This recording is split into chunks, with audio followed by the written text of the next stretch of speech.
बिस्मिल्लाहिर्रहमानिर्रहीम। अस्सलाम वालेकुम नाज़रीन, आप देख रहे हैं प्रोग्राम हकीकत और मैं हूँ आपकी मेज़बान सैयदा इकरा बुखारी। नाज़रीन, अगर आप अपने आसपास नज़र दौड़ाएं और लोगों के दरमियान झगड़ों और तनाज़ात का बगौर मुशाहिदा करें तो महसूस होगा कि तमाम बातों की वजह फ़कत एक गलत फहमी है। गलत फहमी ही दरअसल दूरियों और ताल्लुकात के ख़ात्मे का सबब बनती है। ख़ुद आपके साथ भी ऐसा हुआ होगा कि आपने कुछ कहा था मगर दूसरे फ़र्द ने कुछ और सुना या आपकी बात का कुछ और मतलब निकाल लिया, बस फिर दिल ख़राब हो गया और झगड़े का आगाज़ हो गया। कदूरत हो या गलत फहमी दो लोगों के बीच बदतरीन सूरत हाल पैदा कर देती है। यही दिलों में फ़र्क पैदा करती है और फिर जिन गलतियों को हमने सह लिया होता है ये नज़रअंदाज कर दिया होता है, वही सोच सोच कर हम पेचो ताप खाने लगते हैं। अच्छे भले लफ्ज़ों के कुछ से कुछ मतलब निकाले जाने लगते हैं। हंस कर कह कर ख़त्म होने वाली बातों की असरनो तशरीह की जाती है और फिर शिकवे शिकायत का एक ना ख़त्म होने वाला सिलसिला जन्म लेता है। अगर एक फरीक गड़े मुर्दे उखाड़ता है तो फिर रद्द-ए-अमल में दूसरा भी गुजर जाने वाली पुरानी बातों के ताने देने लगता है। आज की हकीकत कुछ ऐसे ही किरदारों पर मबनी है जो गलत फहमी का शिकार हुए और अपना हंसता बसता घर उजाड़ बैठे। चलते हैं अपनी कहानी की जानिब। क्या सोच रहे हो भाई? सोच रहा हूँ कि हमारी माँ का कातिल बरी होकर आ गया है, अब उसका क्या किया जाए। मुझे तो वो दिन अभी भी नहीं भूलता जिस दिन मैंने अपने हाथों से अपनी माँ को कब्र के हवाले किया था। मुझे तो ये समझ नहीं आ रही कि आखिर अदालत ने उसे बरी कैसे कर दिया है, उसे फांसी क्यों नहीं दी। भाई तुम्हें तो पता है हमारी अदालतों का निज़ाम, यहाँ इंसाफ कैसे मिलता है। और गरीब आदमी को तो वकीलों की फीसें ही मार देती हैं और वकील बेचारा केस ही छोड़ देता है। आखिर हमें कब तक सब्र करना पड़ेगा, कब तक सब्र करना पड़ेगा कि हम अपनी माँ के कातिल को उसके अंजाम तक पहुँचा पाए। हम पहुँच भी जाए ना, मुझे ये डर है कि कहीं हमें उस पर रहम ही ना आ जाए। रहम तुझे तो आ सकता है छोटे, लेकिन मुझे नहीं। मेरी माँ की रूह तड़पती होगी कि कब उसके कातिल को उस तक पहुंचाऊं। मैं तो चाहता हूँ उसको ऐसी मौत मारी जाए कि उसकी जान भी ना निकले और उसे दर्द भी होता रहे। ऐसे ही होगा, बिल्कुल ऐसे ही होगा। बस मुझे उससे पहले एक और काम करना है। वो क्या भाई?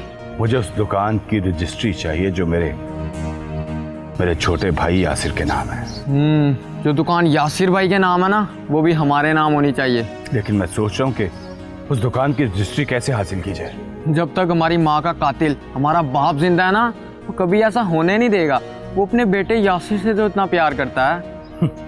जितना प्यार करना है कर ले, लेकिन उस दुकान की रजिस्ट्री तो मैं हासिल करके रहूंगा, चाहे मुझे अपने बाप की लाश से ही क्यों ना गुजरना पड़े। इस तरह तो हमारी माँ के कत्ल का बदला भी पूरा हो जाएगा और दुकान भी हमारे नाम हो जाएगी। बस तू देखता जा छोटे, आगे आगे क्या होता है। इब्तिदाई इश्क है, रोता है क्या, आगे आगे देख होता है क्या।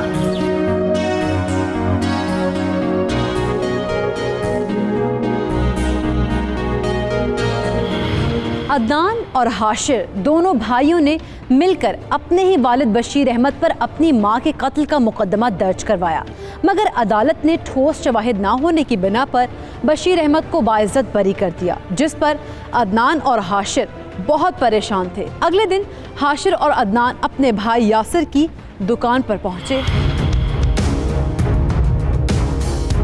तुम लोग यहाँ? जी हम यहाँ सोच रहे थे अपने भाई की खैर खबर ही ले लें। अदनान, तुम बहुत बड़ी गलती कर रहे हो जो इस जैसे शैतान की बातों में आ गए। ये तो वक्त ही बताएगा कि कौन गलती पे और कौन सही है। आ गया फिर तुम्हारा बाप जेल से रहा होकर। अदनान, बाप है वो तुम्हारा, तमीज से बात करो। अबे चुप! हमारे लिए वो शख्स उसी दिन मर गया था जिस दिन उसने मेरी माँ को कत्ल किया था। ओ शर्म करो कुछ, बाप पर शक करते हो। तुम लोगों को तो बाप की कदर का एहसास तक नहीं है। बाप के नाम पे धब्बा है वो सिर्फ कातिल है मेरी माँ का। हाँ भाई, बाप तो वो उसी का है, और ये भी पता क्यों प्यार करता है इससे। क्यों बताओ जरा। उसने ये दुकान जो इसके नाम कर दी। अच्छा, तो तुम दोनों दुकान के चक्कर में आए हो मेरे पास। ठीक है, निकाल ले जितने दांत तूने निकाल ले, इससे पहले कि मैं तेरे होंठों से हंसी छीन लूं। दुकान तो मैं तुम्हें कभी नहीं दूंगा, जो करना है कर ले। अच्छा, वाकई जो करना कर लूं। जा कर। भाई रहने दो, फिर से अपने बाप के साथ अदालतों में फिरेगा और सफाइयां देता फिरेगा। अगर एक लफ्ज भी तुमने हमारे बाप के बारे में कहा तो अपना अंजाम देखने तक जिंदा नहीं बचोगे। तो फिर बेहतर है कि तू हमें यहीं मार दे, क्योंकि अपनी माँ के कातिल का बदला तो मैं लेके रहूंगा। देखो देखो डर गया। चलो दफा हो जाओ, आज के लिए इतने ही काफी है। देख लूंगा मैं तुम्हें। चलो।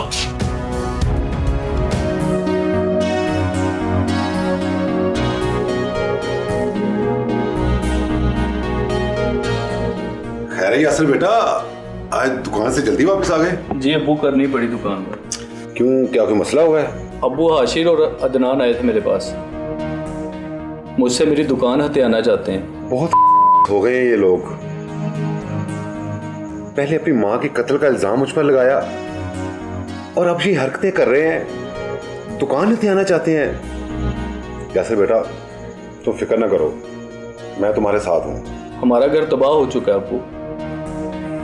माँ का किसी ने बेदर्दी से कत्ल कर दिया और दोनों भाई आपके खिलाफ हो गए। अपने ही बाप पर अपनी माँ के कत्ल का पर्चा करवा दिया और अब मेरी दुकान के पीछे पड़ गए हैं वो। यासिर बेटा, तुम बिल्कुल फिक्र ना करो, मैं तुम्हारे साथ हूँ। तुम ऐसा करो कि पुलिस को इतला करो और डराने धमकाने के इल्जाम में इनको गिरफ्तार करवाओ। मेरे पास इतने पैसे नहीं है अब्बू कि मैं बार बार अदालतों के चक्कर लगाता फिरूं, और वैसे भी आपको बरी करवाते करवाते मैं कर्जे में डूब चुका हूं। इनको शर्म करनी चाहिए। पता नहीं क्या हो गया इन दोनों को, किसकी नजर लग गई है हमारे घर को। अच्छे भले हंसी खुशी मिलकर रह रहे थे हम। एक माँ थी जिसने घर को संभाला हुआ, सब एक साथ मिलकर बैठकर खाना खाते थे। पता नहीं किस बदबख्त ने मेरी माँ को कत्ल कर दिया। मैंने और तुम्हारी माँ ने 35 साल इकट्ठे गुजारे हैं। हर दुख सुख और हर मौसम में हमने एक दूसरे का साथ दिया है। जिस औलाद को हमने पाल पोस कर बड़ा किया, आज वही हमारे खिलाफ हो गए। अपनी माँ के कत्ल का झूठा इल्जाम मुझ पर लगा दिया। कई साल में जेल में रहा। खैर छोड़ो बेटा, तुम जाओ, मुझे कुछ देर आराम करने दो। चले ठीक है अब्बू, आपकी तबीयत तो ठीक है? हाँ हाँ बेटा, मेरी तबीयत ठीक है, बस जिस्म जरा दर्द कर रहा है। कुछ देर आराम करना चाहता हूँ। ठीक है अब्बू, मुझे पता है वैसे आपने आराम नहीं करना। आप कहते हैं तो ठीक है, मैं भी चेंज करके आप आराम कर।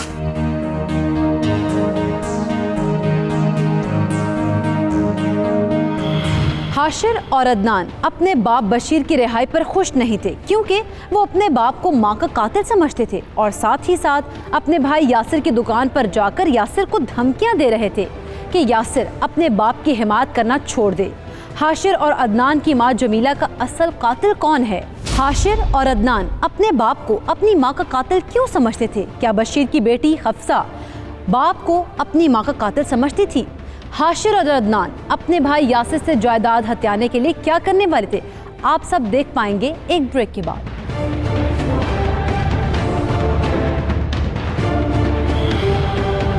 मुझे आपको और अपने भाइयों को देखकर बहुत फख्र महसूस होता है कि मेरी हिफाजत करने वाले मौजूद हैं। शर्म करो कुछ, घर में जवान बहन है और अपनी हरकतें देखो। हाशिर भाई कल कहाँ थे? कल रात जब मैं मलिक साहब के डेरे पर गया तो भाई हाशिर उधर बैठकर ताश खेल रहे थे। आपको तो इसकी हर बात पे यकीन आ जाता है। इसको तो आपने दुकान भी लेकर दी और मैं। हाँ, मैंने इसको दुकान लेकर दी। बेहतर यही है कि तुम मेरे बीच में मत आओ, वरना मैं लिहाज नहीं करूंगा कि मेरे सामने कौन है।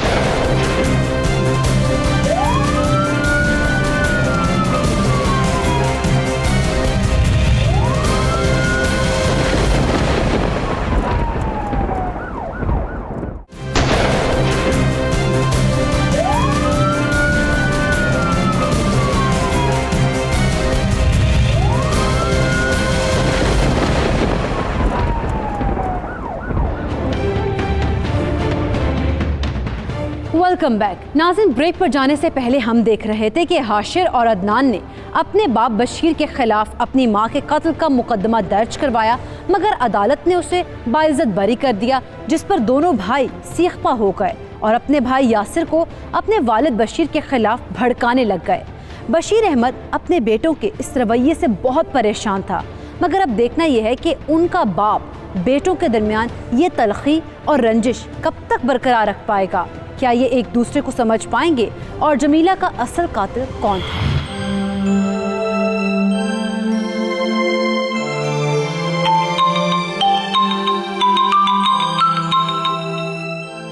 अस्सलाम वालेकुम अबू जी। वालेकुम सलाम। बेटा, कैसी मेरी बेटी? ठीक तो है ना? अबू, क्या हुआ बेटा? खैरियत तो है ना? सब ठीक है ना? अबू जी, हमारे घर को तो किसी की नजर ही खा गई। भाई ने आप पे झूठा मुकदमा करवा दिया। बस बेटी, पता नहीं क्या हो गया, पता नहीं कौन सी गलती हो गई हमसे जिसकी इतनी बड़ी सजा मिली। अबू, अम्मी की बहुत याद आती है। हाँ मेरी बेटी, पुराने दिन बहुत अच्छे थे, काश कि वो पुराने दिन फिर से वापस आ जाए। यासिर भाई कैसे है? यासिर भाई ठीक है, मगर तुम्हारे दोनों भाइयों को पता नहीं क्या हो गया है, वो उससे लड़ते झगड़ते रहते हैं। क्या कहते हैं हाशिर और अदनान भाई? बेटा, वो उसकी दुकान को हथियाना चाहते हैं। अल्लाह ही उनको हिदायत दे। अच्छा छोड़ो बेटा, रात तुम्हारी माँ मेरी ख्वाब में आई थी। अच्छा अबू, क्या कह रही थी अम्मी? हाँ, वो कह रही थी कि मेरी बेटी हफ्सा को फोन करना कि वो ठीक भी है कि नहीं। वाकई अबू, अम्मी ने मेरा पूछा? जी बेटा। पता है अबू, मैं भी रात भर सोई नहीं हूँ। सारी रात अम्मी की और आपकी याद आती रही है। बस बेटा, इसलिए भी तुम्हारी माँ मुझसे ख्वाब में मिलने आई और तुम्हारा कहने लगी कि मेरी बेटी की खैरियत तो दरियाफ्त करो। क्या वाकई अबू, माँ को हमारे हालात का पता है कि हम क्या कर रहे हैं? जी बेटा, माँ बाप को अपनी औलाद की बड़ी फिक्र होती है, वो हर हाल में अपनी औलाद के साथ होते हैं, वो कभी अपनी औलाद को तन्हा नहीं छोड़ते। अबू, आप परेशान मत हो, अल्लाह करेगा सब कुछ ठीक हो जाएगा। इंशाल्लाह मेरा बेटा, सब ठीक हो जाएगा। अच्छा बेटा, मैं बातों बातों में भूल गया कि तुम्हारा शोहर तो ठीक है ना? उसका काम वाम कैसा चल रहा है? जी अबू जी, उनका काम तो ठीक चल रहा है, बस वो भी इन्हीं हालात की वजह से कुछ परेशान रहते हैं। चलो बेटी, अपने शोहर का ख्याल रखना और अपना भी ख्याल रखना। मैं तुम्हें बाद में फोन करूंगा। जी ठीक है अबू, अल्लाह हाफिज। ठीक है बेटा, अल्लाह हाफिज।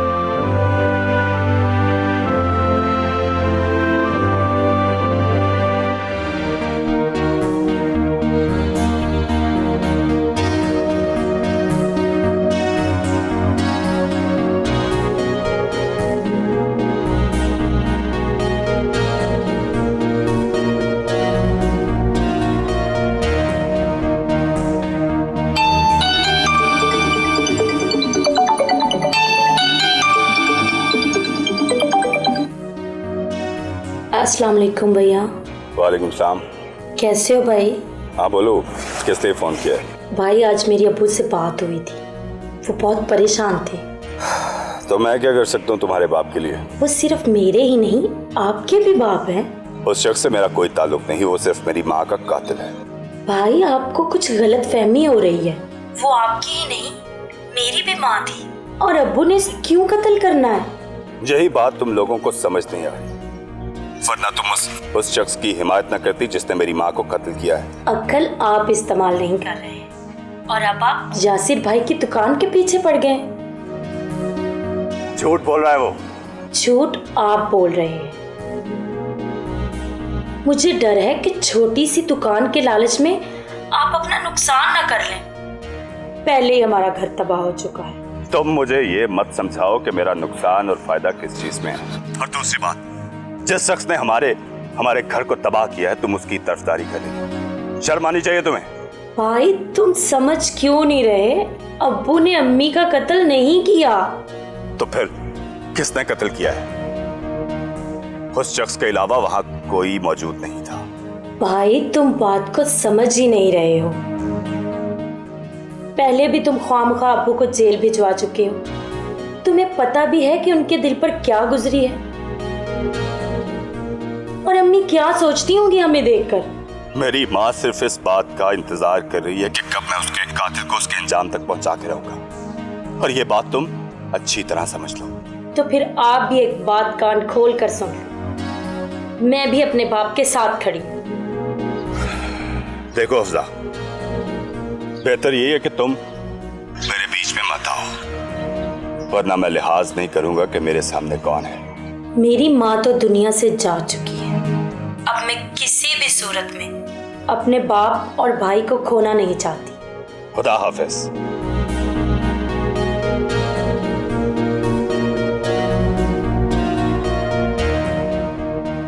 पता नहीं अब ये क्या कर देगा। या अल्लाह, तू ही हमें बचा ले किसी नए हादसे से।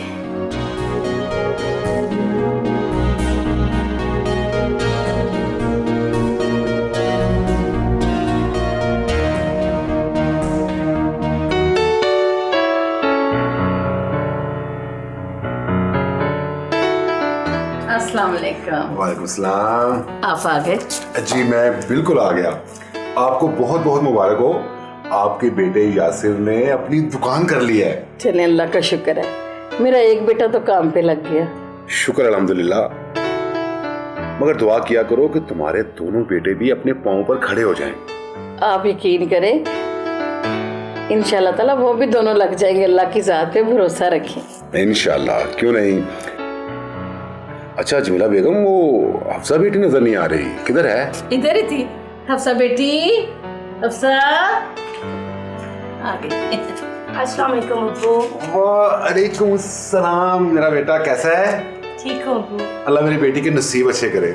आमीन। जमीला बेगम, अल्लाह हमारी बेटी जैसी बेटी हर किसी को दे।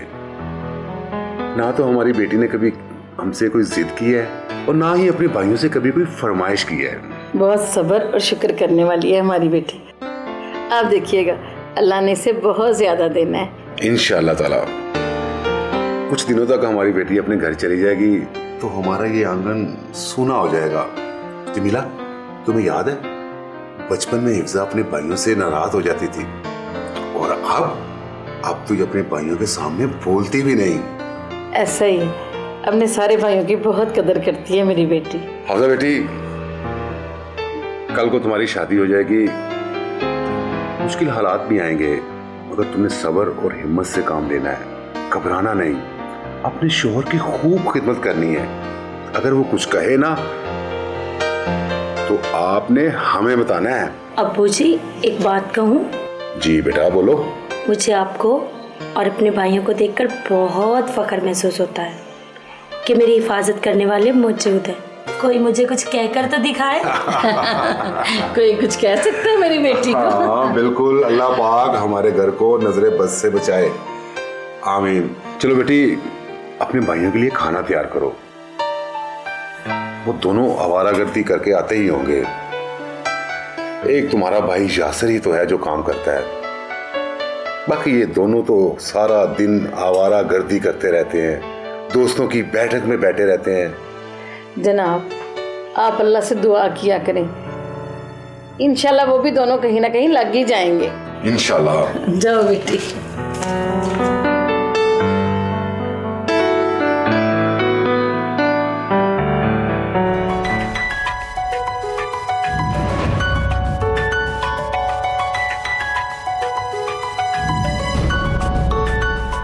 कहाँ थे सारी रात तुम? वो एक दोस्त की तबीयत खराब हो गई थी, उसके लिए अस्पताल गया था। कौन सा दोस्त? हसन, साथ वाली गली में रहता है। तो घर किसने बताना था? शर्म करो कुछ। आए रोज तुम्हारा कोई ना कोई दोस्त हॉस्पिटल में दाखिल रहता है। घर में जवान बहन है और अपनी हरकतें देखो। मैं जो भी कह रहा हूं सच कह रहा हूं। आपको तो हमेशा मुझ पर ही शक रहता है। शक? यानी तुम सच्चे और मैं तुम पर शक कर रहा हूं। यासिर, यासिर। जी अब्बू। हाशिर भाई कल कहाँ थे? अब्बू, हाशिर भाई को ढूंढते हुए कल रात जब मैं मलिक साहब के डेरे पर गया तो भाई हाशिर उधर बैठकर ताश खेल रहे थे। ये बात तुमने मुझे रात क्यों नहीं बताई? अब्बू मैं आया था, अब सो चुके थे। शर्म करो कुछ, अपनी हरकतें देखो। ऐसे करती है औलाद। आपको तो इसकी हर बात पे यकीन आ जाता है। इसको तो आपने दुकान भी लेकर दिया और मैं। हाँ, मैंने इसको दुकान लेकर दी सिर्फ इसलिए कि मुझे पता है कि ये दुकान को संभाल लेगा, उजाड़ेगा नहीं। तुम भी कोई हुनर सीखो, कोई कारोबार सीखो, मैं तुम्हें भी दुकान करवा दूंगा। मुझे तो लगता है कि यही आपका बेटा है, मैं नहीं। अब क्या बिगड़ गया? तुम्हारा बेटा बिगड़ा जा रहा है, समझाओ इसे कुछ। आप तो हर वक्त हाशिर के पीछे पड़े रहते हैं। चलो बेटा, आओ मैं तुम्हें खाना दूं।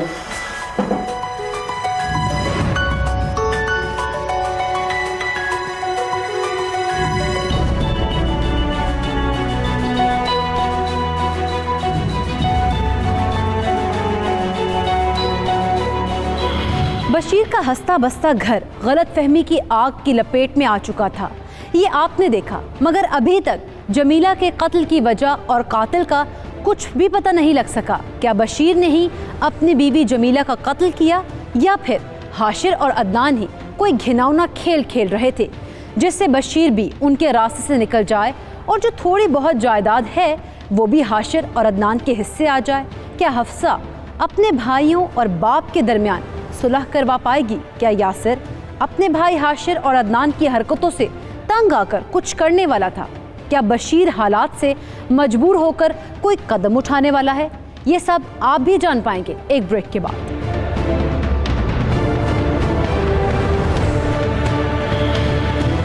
वो मेरी दुकान पर आए थे, पता है मुझे धमकी देकर गए हैं। अब्बू, ये हाशिर और अदनान को कैसे समझाएं? बेटा वो समझने वाले नहीं हैं। मैं चाह रही थी कि एक बार उनके साथ बैठकर बात कर ली जाए। तुम एक काम करोगे? कैसा काम? तुम और हाशिर आज यहाँ अब्बू की तरफ आ सकते हो? तुमने सोच भी कैसे लिया कि मैं उस शख्स की शक्ल भी देखना पसंद करूं? देखो हिफ्जा, तुम ये बात दोबारा ना करना। वैसे भी हम कोई और बात करने के लिए आए हैं। क्या बात करने आए हो तुम दोनों? यही कि अपने बाप से कहो कि वो दुकान जिसमें उसने तुम्हें बिठाया है वो चुपचाप मेरे नाम कर दे। हफ्जा, इन दोनों को बोलो यहाँ से चुपचाप चले जाए। ये ना हो कि यहाँ पे कुछ गलत हो जाए। उठे, घर में चोर घुसा है।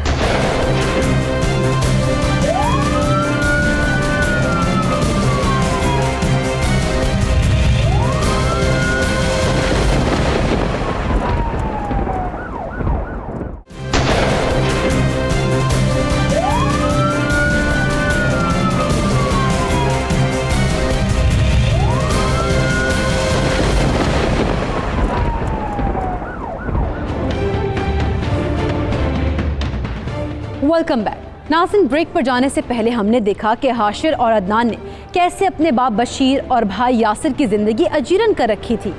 अब आगे क्या होने वाला है? क्या हाशिर और अदनान अपनी माँ के कातिल का इंतकाम लेने वाले थे या फिर उनकी बहन हफ्सा उनके दरमियान सुलह करवाने में कामयाब हो पाएगी? आइए बढ़ते हैं कहानी की जानिब। अस्सलाम वालेकुम भाई। वालेकुम सलाम। मेरी बहन मुझे बताए बगैर आ गई। बस भाई, मेरा दिल नहीं लग रहा था, सोचा आपसे मिलाऊं। अच्छा किया तुम आ गई, मैं तुम्हारे बारे में ही सोच रहा था। क्या सोच रहे थे? यही सोच रहा था कि शादी से पहले तुम कैसे नाराज हुआ करती थी। अम्मी के जाने के बाद घर में वो रौनक ही नहीं रही, बस एक अब्बू ही हैं। खुदा करे उनका साया हमारे सर पे सलामत रहे। अल्लाह करे, मगर हाशिर और अदनान को कौन समझाएगा कि अम्मी का कत्ल अब्बू ने नहीं किया? ये बात तो बहुत परेशानी वाली है। मुझे खुद यही बात सताई जा रही थी, इसीलिए मुझसे रहा नहीं गया। वो मेरी दुकान पर आए थे, पता है मुझे धमकी देकर गए हैं। अल्लाह करे हमारा घर फिर से हरा भरा हो जाए। आमीन। कब आई मेरी बेटी? अस्सलाम वालेकुम अब्बू। वालेकुम अस्सलाम। कैसी हो बेटी? अच्छा हुआ तुम आ गई। ऐसे मैं सोच ही रहा था कि कॉल करके तुम्हें कुछ दिनों के लिए अपने पास बुलवा लूं। अब्बू, ये हाशिर और अदनान को कैसे समझाएं? बेटा अब वो समझने वाले नहीं हैं, वो बहुत आगे निकल चुके हैं। फिर भी अब्बू, मैं चाह रही थी कि एक बार उनके साथ बैठकर बात कर ली जाए। हिफ्जा रहने दो, तुम्हें उनसे बात करने की कोई ज़रूरत नहीं। क्यों ज़रूरत नहीं है? मैं चाहती हूँ कि मेरे भाई फिर से इकट्ठे होकर रहें। तुम्हें तो पता है बेटी, उसने अपनी माँ के कत्ल का झूठा मुकदमा मुझ पर दर्ज करवाया। एक बाप के लिए इससे बड़ी जिल्लत क्या होगी कि उसकी औलाद ही अपने बाप को कोर्ट कचहरियों में धकेले।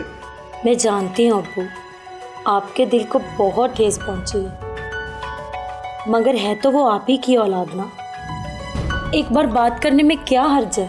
अब्बू, हिफ्जा इतनी जिद कर रही है तो एक बार इसकी बात सुन ही लेते हैं। बच्चों, जैसे तुम्हारी मर्जी। वैसे मैं तुम्हारी माँ के जाने के बाद टूट चुका हूँ।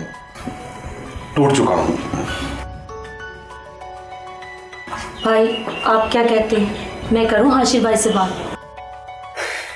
ठीक है, जैसा तुम चाहो।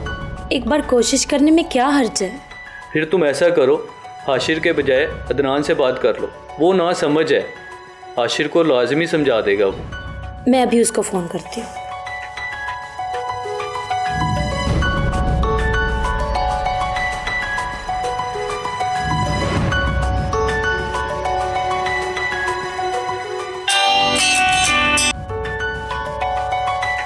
अस्सलाम वालेकुम अदनान। वालेकुम अस्सलाम। जी कौन? मैं तुम्हारी बहन हिफ्जा बात कर रही हूँ। ओ हिफ्जा, तुम कैसी हो? मैं ठीक हूँ, तुम सुनाओ। मैं बस अपनी माँ के कातिल का इंजाम देखने का इंतज़ार कर रहा हूँ। अदनान, तुम अभी छोटे हो, तुम हाशिर भाई की बातों में आ गए। अब्बू ने हमारी माँ को कत्ल नहीं किया। मैं किसी की बातों में नहीं आया, आई समझ। और हाँ, वो सिर्फ तुम्हारे ही अब्बू हैं। मेरे अम्मी और अब्बू दोनों मर चुके हैं।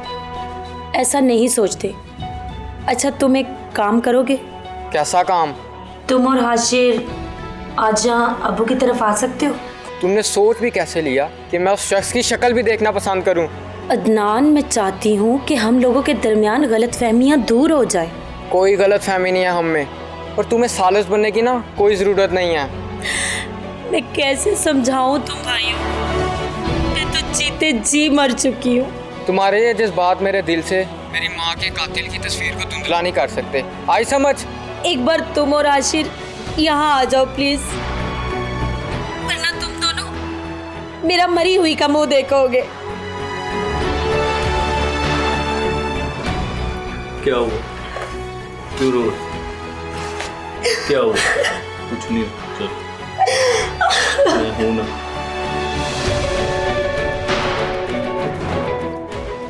हाशिर भाई को फ़ोन कर।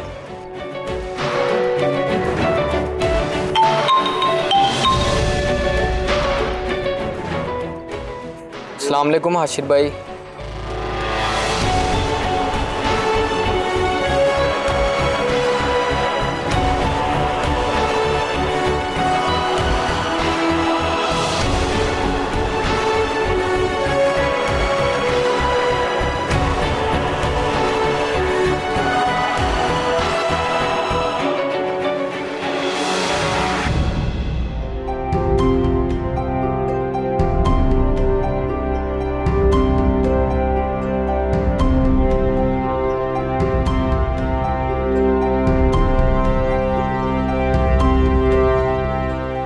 रहने देना था बेटी।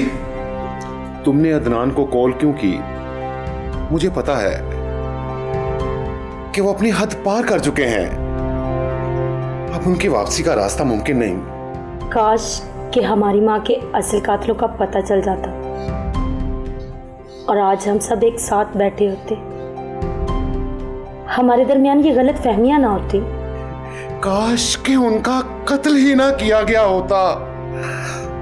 माँ के बगैर एक एक लम्हा जहन्नुम में सांस लेने से कम नहीं।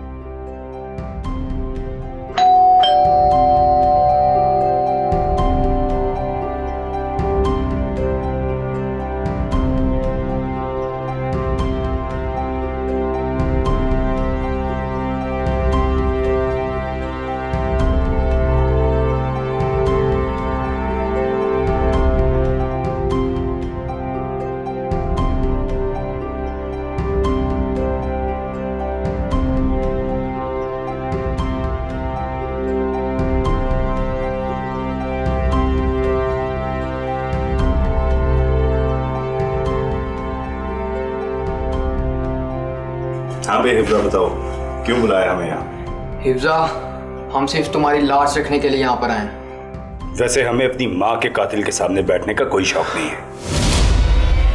भाई प्लीज बात को समझने की कोशिश करें। अब्बू ने अम्मी को नहीं मारा। देखो हिफ्जा, तुम ये बात दोबारा ना करना। वैसे भी हम कोई और बात करने के लिए आए हैं। क्या बात करने आए हो तुम दोनों? यही कि अपने बाप से कहो कि वो दुकान जिसमें उसने तुम्हें बिठाया है वो चुपचाप मेरे नाम कर दे। हाँ, क्योंकि वो दुकान हमारी माँ ने अपनी जेवर बेच के इस यासिर को लेके दी थी। इस पे तो सिर्फ हमारा ही हक है ना।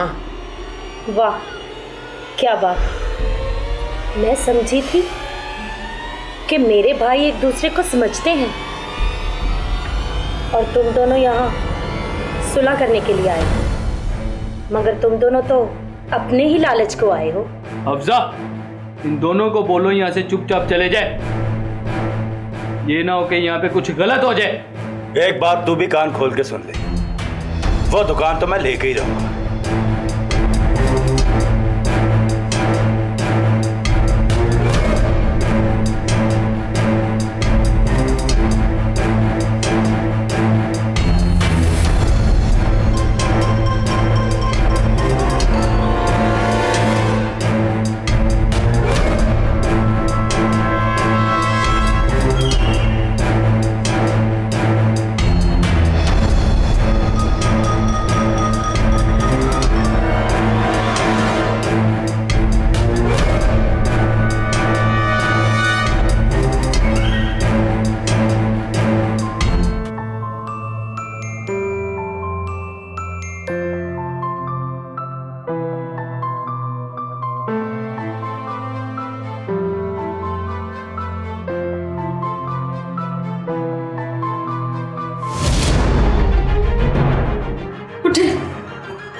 घर में चोर घुसा है। कहाँ है? वो देख, उधर।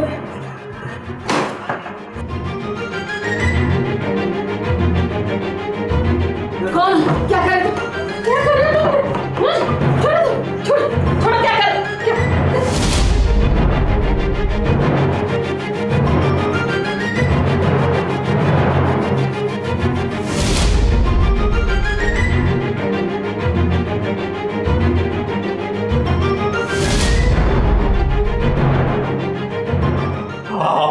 आपने मारा मेरी माँ को? नहीं बेटा, वो चोर घुस आया था और वो ये यहाँ छोड़ गया है। तो ये खंजर आपके हाथ में क्या कर रहा है? बेटा वो चोर छोड़ गया था। झूठी कहानी मत बनाइए। अम्मी, अम्मी, अम्मी। प्रधान, इस शख्स ने मेरी माँ को मार दिया। क्यों मारा मेरी माँ को? अम्मी उठे, अम्मी उठे, अम्मी। हाशिर और अदनान की मां को उनके बाप बशीर ने नहीं बल्कि एक डाकू ने कत्ल किया था और मौके से फरार होने में कामयाब भी हो गया। मगर हाशिर और अदनान को अभी भी यही लग रहा था कि कातिल उनका बाप बशीर है और यासिर के पास जो दुकान है उन पर भी हाशिर और अदनान अपना हक समझते थे। हफ्सा ने बाप और भाइयों के दरमियान सुलह करवाने की कोशिश तो की मगर वो भी नाकाम रही। यासिर और हफ्सा अपने भाई हाशिर और अदनान को समझा कर थक गए थे। अब क्या यासिर कोई ऐसा कदम उठाने वाला था जिससे बशीर के दुख में मजीद इजाफा होने वाला है? जायदाद का लालच हाशिर और अदनान को किस हद तक ले जाएगा, आप देख पाएंगे एक ब्रेक के बाद।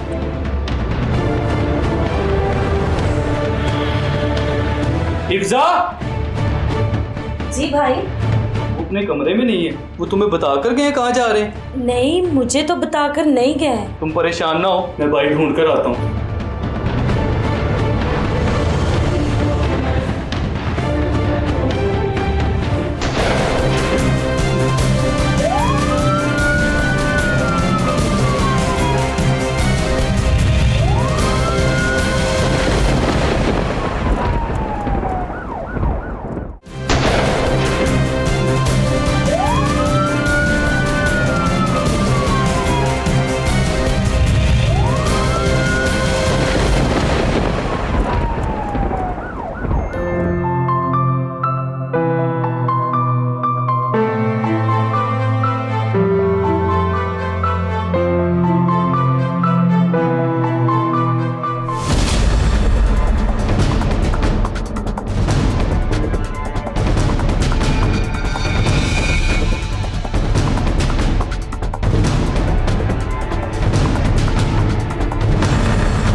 है हमारा बाप मर चुका है।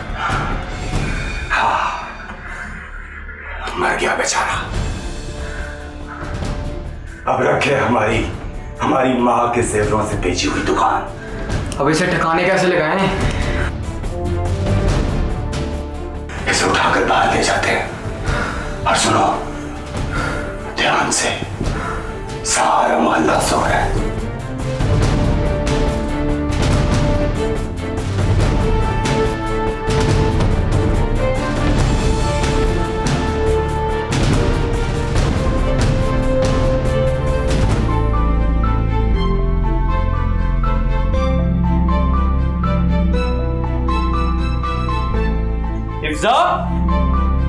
हिफ्जा, जी भाई। अब वो अपने कमरे में नहीं है। वो तुम्हें बता कर गए कहाँ जा रहे हैं? नहीं, मुझे तो बताकर नहीं गए, और जब भी जाते हैं मुझे बताकर ही जाते हैं। अब बताए बगैर वो कहाँ चले गए? तुम परेशान ना हो, मैं भाई ढूंढ कर आता हूँ।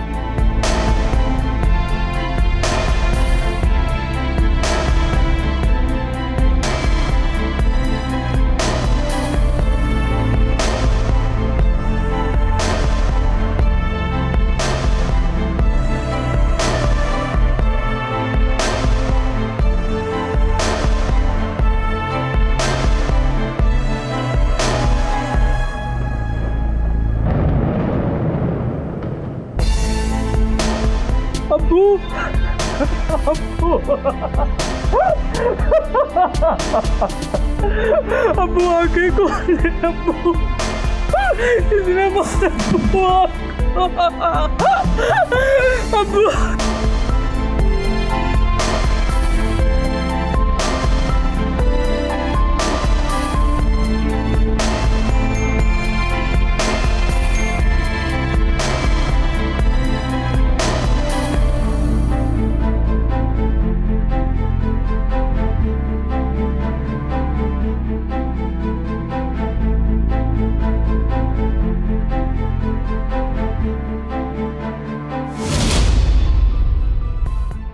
क्या देख रहे हो? अपने बाप की लाश।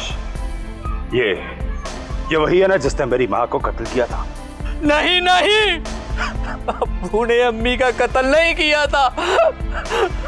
लेकिन उस दिन इसके हाथ में मैंने हंजर देखा था। वो उनके हाथ में गलती से आ गया था। गलती से?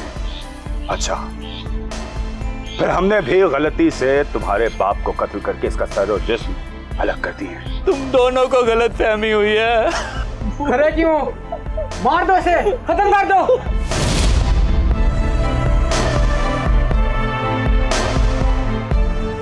तुम वही हो ना जिसने अपने बाप के खिलाफ झूठा मुकदमा करवाया था? इंस्पेक्टर साहब, आप उस मुकदमे को झूठा कैसे कह सकते हैं? क्योंकि उस मुकदमे की फाइल कल खुद क्लोज करवाई है। क्लोज मतलब? जिस शख्स ने तुम्हारी माँ का कत्ल किया था उसे कल गिरफ्तार कर लिया गया है, और उसने इतराफ़े जुर्म भी किया है। क्या मतलब? मेरा बाप मेरी माँ का कातिल नहीं है? नहीं, बल्कि उन्होंने उस डाकू के खिलाफ दरख्वास्त दायर करवाई थी। ओ मेरे खुदाया, ये क्या हो गया हमसे? इंस्पेक्टर साहब, ले जाए इन दोनों को। इनका भी वही हशर करे जो इन्होंने मेरे बाप का किया। ऐसा ही लेके चलो इन्हें पता चले कि बाप की कदर कैसे की जाती है। नाज़रीन, गलतफहमी ने दुनिया में कई घर तबाह किए हैं, हजारों दिलों में रंजिशें पैदा की हैं। शैतान सबसे पहले दिलों में वसवसे पैदा करता है। वसवसा गलतफहमी में तब्दील होता है और गलतफहमी के बायस हम अपनों से दूर हो जाते हैं। इसी गलतफहमी ने बशीर के घर को उजाड़ कर रख दिया। बशीर की बीवी को एक डाकू ने कत्ल कर दिया। बशीर अपने ही बेटों अदनान और हाशिर के हाथों बेदर्दी से मौत के मुंह में चला गया। हाशिर और अदनान उम्र कैद या फांसी के मुंतज़िर हैं। ऐसी कहानियों को आपके सामने लाने का मकसद सिर्फ एक है कि हम ऐसे लोगों और जुराइम से सबक सीखें और एक अच्छे मुआशरे की तश्कील में अहम किरदार अदा कर सकें। आप भी अपनों को वक्त दें। अगर कोई गलतफहमी हो जाए तो कोशिश करें कि उस गलतफहमी को दूर करें, ताकि गलतफहमी की आग से कोई शख्स या घर तबाह ना हो जाए। अपने इर्द गिर्द होने वाले जुराइम के खिलाफ आवाज़ बुलंद करते रहें। मिलेंगे एक और तल्ख हकीकत के साथ। तब तक के लिए दीजिए अपने मेज़बान सैयदा इकरा बुखारी और टीम हकीकत को इजाज़त। अल्लाह ने के बाद।